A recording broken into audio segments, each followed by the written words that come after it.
এই পর্যায়ে যে প্রশ্নটি রাখতে চাই, একবার আপনি এর আগে একবার আপনি বলেছিলেন যে বাংলাদেশের দায়িত্বশীল পাঠক বা ব্যবহারকারী তৈরির অভাব রয়েছে।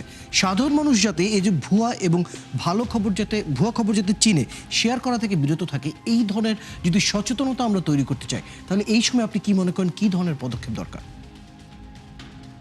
একটা হচ্ছে মিডিয়া লিটারেসি বলে একটা কথা আছে, অর্থাৎ সংবাদ মাধ্যম অন্যান্য ক্ষেত্রে সত্য মিথ্যা জানার জন্য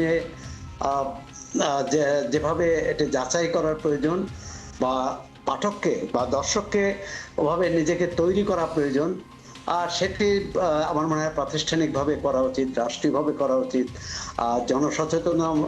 জনসচেতনামূলক প্রচার চালানো উচিত, এবং সত্য তথ্য দিয়েই কিন্তু অসত্য তথ্য বা অপতথ্য খণ্ডন করা যায়, এবং সেটা অনেক ক্ষেত্রে কিন্তু হচ্ছেও, একেবারে হচ্ছে না।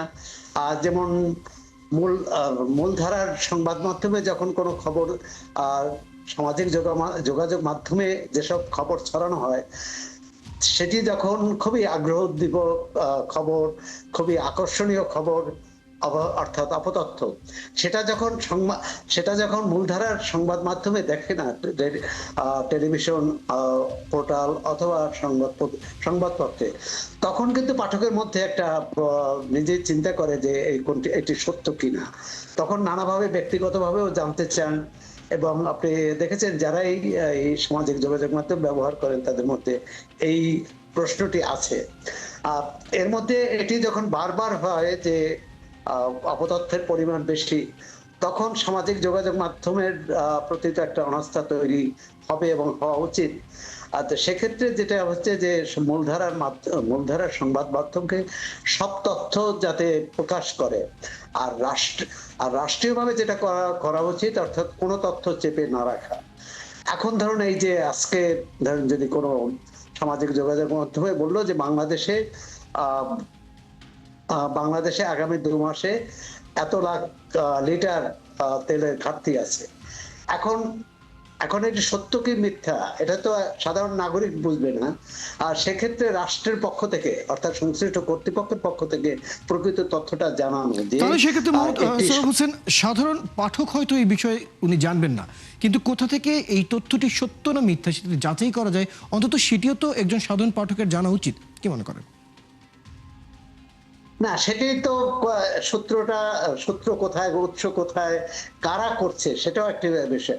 আমরা তো সামাজিক যোগাযোগ মাধ্যমে বিভিন্ন বাহিনীর নাম শুনি, বিভিন্ন গ্রুপের নাম শুনি, যে গ্রুপ ইচ্ছাকৃতভাবেই অপপ্রচারমূলক তথ্য প্রচার করে,